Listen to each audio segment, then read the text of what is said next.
Napanood ko kasi yung teacher na nag-viral sa social media. Nakakalimutan nyo yung boundaries nyo Nakakalimutan nyo yung boundaries nyo.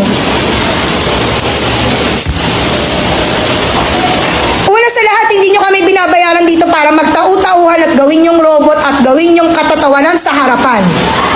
Pangalawa, hindi ako nag-board exam para lang hindi irespeto ng mga katulad nyo. Wala pa lamang nararating sa buhay.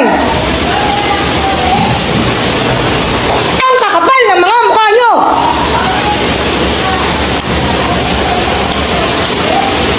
Hindi nyo nga kaya buhayin yung mga sarili nyo?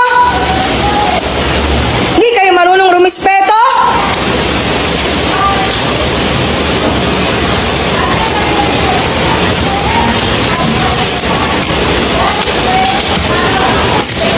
Mag-board exam din kayo para malaman nyo kung hanggang saan kayo.